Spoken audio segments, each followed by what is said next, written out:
Olá pessoal, meu nome é Anderson Vieira, esse é mais um vídeo aqui do canal. E hoje a gente vai falar aqui sobre alguém cujo seu nome já foi pincelado várias vezes por aqui. E dado aos acontecimentos desse último final de semana, com o lançamento do seu mais novo álbum, agora sim temos a oportunidade perfeita de fazer essa pauta especial sobre ele mesmo, Bad Bunny. Um dos artistas mais populares do mundo atualmente. Eu sei que o nome do coelhão já é bem familiar para muitos por aqui, até mesmo para quem nem acompanha a sua carreira ou escuta o som que ele faz, visto que já virou quase uma tradição, né? Em todo o balanço de final de ano, seu nome aparecer nas principais listas de artistas mais bem-sucedidos. Algo que nas redes sociais, aqui no Brasil principalmente, gera sempre aí bastante burburinho, visto que, por mais que ele seja atualmente um dos maiores nomes da música no mundo inteiro, aqui no Brasil, especialmente, o pessoal não tem ainda tanta noção do quão grande o trabalho dele é, e é até comum, sempre que sai alguma notícia do tipo Bad Bunny foi o artista mais ouvido no Spotify mundial em 2021, muita gente fica com aquela cara de ué, como assim? Às vezes eu até noto um certo tipo de arrogância por trás disso, com algo do tipo, como que alguém pode ser tão popular se eu não conheço?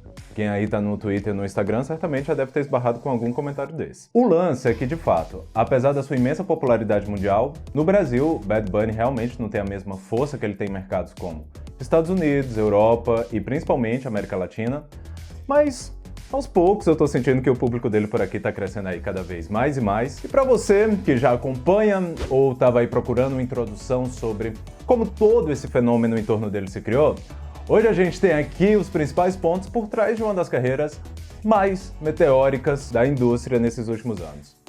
Mas antes da gente começar, só deixar aqui aquele lembretezinho de sempre, de deixar o like aí no vídeo para não esquecer depois, se inscrever no canal se ainda não for inscrito e vamos lá!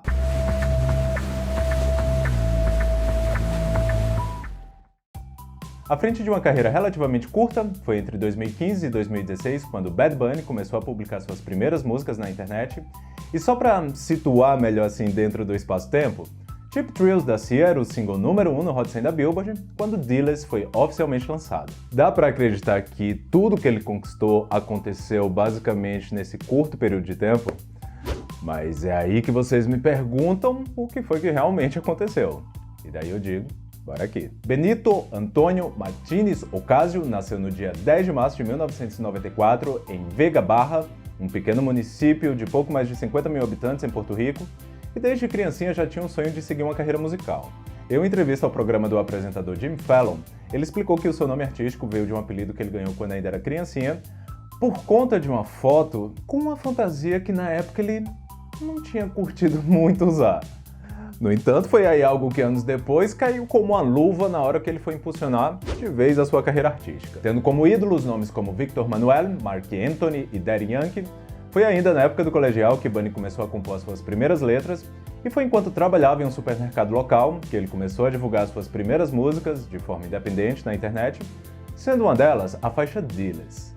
Spoiler, essa é uma música que hoje conta com mais de 800 milhões de visualizações aqui no YouTube. A música atraiu bastante atenção do SoundCloud e logo chamou a atenção do time de produtores do Mambo Kings, que se interessaram não só pela forma experimental como o Bunny já produzia suas músicas, mesmo sem ter ali tantos recursos na época, quanto pelo estilo diferenciado que o cara tinha. Modo e comportamento são, aliás, algo muito forte na persona do Bad Bunny, mas já a gente abre um tópico só sobre isso. Foi graças a D-Less, em uma ponte com o DJ Luyan e o Mambo Kings, que Bad Bunny conseguiu seu primeiro contrato com a gravadora, a Rimas Entertainment, em Porto Rico. Gravadora que, aliás, ele continua até hoje. Ele nunca mudou para uma gravadora maior e com mais recursos de investimento, como eu imagino que muitos possam pensar. E mesmo antes do seu primeiro projeto de fato chegar ao mercado, bastante coisa foi ali sendo feita e de pouquinho em pouquinho preparando terreno para sua grande estreia.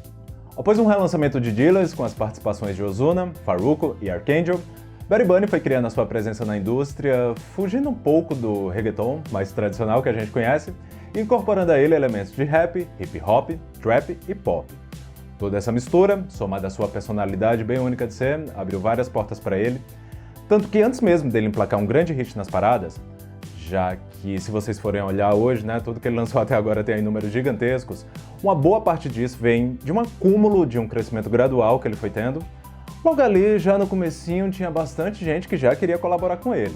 Após emplacar alguns singles na parada latina da Billboard, como Soy Peor e La Última Vez, seu primeiro grande sucesso, vamos dizer assim, e que aliás até garantiu a sua primeira entrada no Hot 100 da parada norte-americana, na posição de número 74, veio com a sua parceria com a Becky J. Maiores, lançada em 2017, e desde então a sua lista de colaborações só foi aí aumentando, colecionando hoje feats com nomes como J Balvin, Nicki Minaj, Daddy Yankee, e isso só para listar alguns que saíram antes do seu primeiro álbum ser lançado. É claro que aqui a gente precisa dar um destaquezinho especial para Like It, single do Invasion of Privacy da Cardi B, que contou com a participação dele e do J Balvin, e que garantiu em julho de 2018 o seu primeiro hit #1 no ranking geral da Billboard. E foi a partir daí que as coisas começaram a acontecer de vez, de verdade mesmo, pro Coelhão.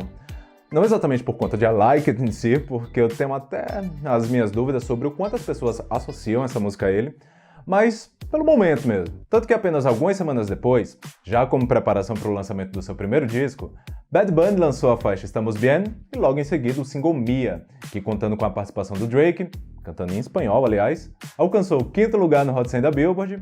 E cara, eu acho que esse é um ponto até legal da gente frisar aqui. Eu não vou aqui afirmar que é 100%, porque vai que tem algum aí que eu não tô lembrando e daí fica a informação errada, mas se não for 100%, quase 100% de todo o repertório que ele já lançou até hoje é totalmente no idioma nativo dele.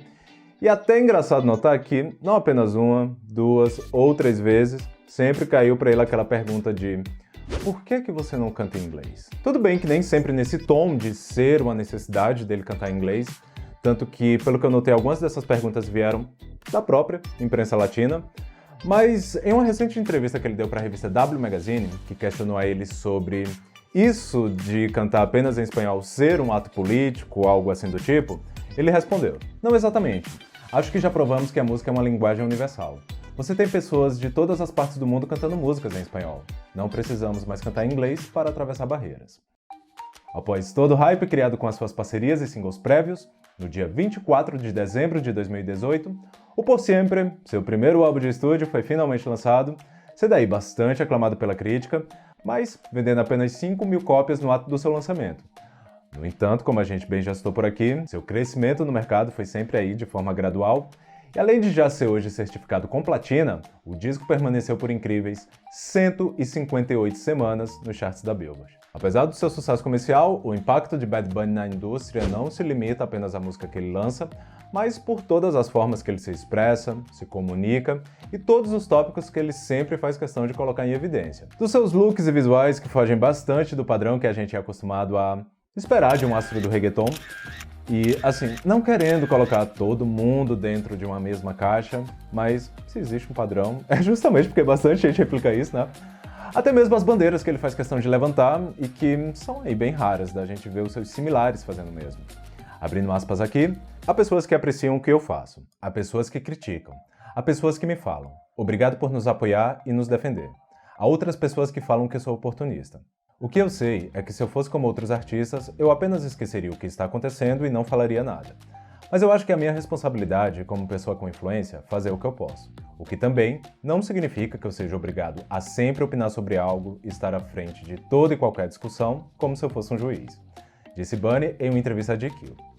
Da sua performance de Ignorantes no Jimmy Fallon, onde ele usou a oportunidade para trazer visibilidade ao caso de Alexa Luciano, uma mulher trans assassinada em Porto Rico, e que foi retratada pela imprensa local como um homem de saia, ao clipe de Caro, que inclui um desfile com modelos de várias idades, etnias, gêneros e habilidades, a Solo de Me, onde ele coloca em pauta a violência doméstica contra mulheres. Vamos dizer assim que é bem difícil um fã do Bad Bunny ser alienado quanto a assuntos sociais. Isso porque eu só trouxe aqui alguns, porque se a gente for aí realmente destrinchar o repertório do cara, a gente vai aí encontrar tópicos que vão de política, a LGBTfobia, saúde mental. E assim, óbvio que ele tem várias músicas sobre ostentação, sobre festas, romance, sexo também, às vezes com versos bem explícitos até. Mas eu acho até legal pontuar aqui que tem aí esse balanço nos temas que compõem o repertório dele. Mas voltando aqui para o seu caminho de ascensão, em 2020 Bad Bunny retornou com não apenas um, mas 2 álbuns de estúdio, e como brinde um terceiro em formato de compilação, só com descartes de outros projetos anteriores. E cara, eu acho que a partir daqui, a partir desse ano, já não tinha mais dúvidas do quão gigante ela havia se tornado. Enquanto Yo Hago Lo Que Me Da La Gana, lançado em fevereiro, estreou direto em segundo lugar na Billboard, quando o El Último Tour del Mundo chegou em novembro, o primeiríssimo lugar já estava ali esperando por ele. Vou até aqui dar uma resumida em todos os recordes, todos os marcos, todos os feitos inéditos que ele conquistou em 2020, porque vários deles foram quebrados novamente por ele mesmo agora com o lançamento do seu novo álbum nessa última sexta-feira. Mas um ponto que eu acho bem interessante de ressaltar aqui é como ele não foi construindo toda essa popularidade através de hits pontuais, mas de um contexto geral do seu trabalho e de quem ele é. Tanto que, apesar de estar sendo muito fácil falar sobre tudo isso aqui, o cara praticamente hackeou o sistema e dominou o maior mercado de música do mundo sem nem se preocupar em fazer o que eles estavam acostumados, em falar o que eles queriam ou até mesmo cantar no idioma deles. Bad Bunny não é apenas um hitmaker, tanto que ele não tem aí uma Despacito da vida, sabe? Tipo uma música que é muito mais popular do que o resto da discografia dele. Mas ele tem uma coisa que eu acho que a gente pode chamar de consistência de obra, eu acho que essa é uma boa definição. E isso torna ele muito mais importante, muito mais relevante do que apenas um hitmaker. Porque, apesar dele ser ele não precisou se moldar para ser um hitmaker. Ele basicamente chegou lá, esse aqui sou eu, essa é a minha cultura, é pegar ou largar. E eles pegaram, viu? Após se tornar por 2 anos consecutivos, em 2020 e em 2021, o artista mais ouvido do Spotify, desbancando aí gigantes como The Weeknd, Justin Bieber, Drake, Taylor Swift, Ariana Grande, e bom, basicamente todo mundo, né, já que ele é o número 1. 2022 ainda nem chegou na metade e há fortes chances dele novamente conquistar essa marca pela 3ª vez. Nessa última sexta-feira, com o lançamento do seu 4º álbum, Um Verano Sem Ti, o Coelhão quebrou o recorde de artista mais ouvido em um único dia na plataforma de áudio mais popular do mundo, ao registrar mais de 180 milhões de plays em apenas 24 horas. É muita coisa. E olha só, sendo desse total, 145 milhões apenas com músicas do seu novo disco, onde por acaso, todas as 26 faixas do Verano Sem Ti entraram no top 30 do ranking global. E o bom é que se a gente for olhar, nem foi aí uma espera tão longa assim, né, desde o seu último projeto. 1 ano e meio, se eu fiz a conta certa.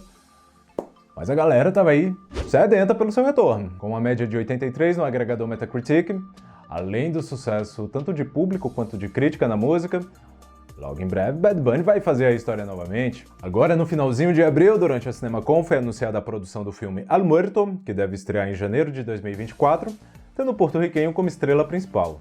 E olha só que legal, vale frisar aqui que essa será a primeira vez que um herói latino vai ser o protagonista do seu próprio filme, dentro aí do universo de personagens da Marvel, e tendo aí o Coelhão como primeiro ator latino a estrear um longa da MCU. E olha só, pra quem não notou, apesar dele ter feito aí uma pontinha sem falas e até não creditadas em Velozes e Furiosos 9, antes do El Muerto, logo em breve a gente vai poder conferir a estreia do Bunny como ator, já que em julho rola o lançamento do filme Trem Bala, um longa de ação estrelado por Brad Pitt. Entre outros projetos atuais que ele tem aí, tá obviamente, né, a sua gigantesca turnê Bad Bunny World's Hardest Tour, que começa no dia 5 de agosto na Flórida e encerra no dia 10 de dezembro na capital do México. Detalhe que todas as datas são apenas em estádios e apesar da maioria dos shows ser lá nos Estados Unidos, tem aí datas por quase toda a América Latina, com exceção de um país que vale aqui um doce para quem adivinhar qual é. Pois é, dos grandes mercados mundiais, o Brasil foi o único onde, pelo menos por enquanto, Bad Bunny não conseguiu ingressar com a mesma força que ele teve em outros, mas cara, eu acho que esse daí é um tópico que certamente exige um pouco mais de análise, porque eu acredito, né, que com exceção de quem conquistou seu espaço por aqui décadas atrás, tais como Shakira, Thalia e Ricky Martin, eu acho que não tem aí nenhum outro artista de língua latina que segure uma demanda de shows solo por aqui atualmente, principalmente dessa galera que surgiu aí nesses últimos anos. Rosalía, na verdade, talvez seja uma das raríssimas exceções, visto que após anunciarem um show dela aqui em São Paulo, a demanda foi tão grande que precisaram mudar o local do show para o Espaço das Américas, que, para quem não sabe, é atualmente a casa com maior capacidade que a cidade tem atualmente. Para quem não sabe, por aqui tem a casa de shows para 1.000 pessoas, 2.000 pessoas, 3.000 pessoas, 4.000 pessoas, e daí quando é alguém muito grande tem Espaço das Américas. Quando o Espaço das Américas não comporta mais, já é direto pro Allianz Parque. Se bem que, nesse caso, a gente precisa considerar também, né, que a Rosalía, cara, conversa aí com vários, não só com um tipo de público, né, com vários tipos de público aqui no Brasil. Tanto que, vamos colocar aqui um exemplo, se no Brasil tivesse um grande festival de reggaeton, ela seria um nome fácil a ser escalado, ao mesmo tempo que ela poderia facilmente estar no line-up de um festival como o Primavera Sound. Quem conhece aí a proposta do festival deve ter entendido aí o que eu quis dizer. Mas enfim, em apenas 6 anos, Bad Bunny deixou seu emprego em um supermercado em Porto Rico para se tornar um ícone da música latina e um dos artistas mais bem-sucedidos em todo o mundo. Fiel às suas origens e uma mente criativa que não se contenta em entregar apenas o básico, citando aqui um trecho de uma crítica da Pitchfork a ele, em seu curto tempo de carreira, Bad Bunny não apenas definiu o que esperar de um cantor latino nos dias de hoje, como moldou o cenário urbano à sua própria imagem. Bom pessoal, eu espero que vocês tenham gostado desse vídeo, se sim, deixa o like, se inscreve aí no canal se ainda não for inscrito, compartilha aí com o pessoal, aquele esqueminha. Beleza? Por hoje é isso e vamos nessa!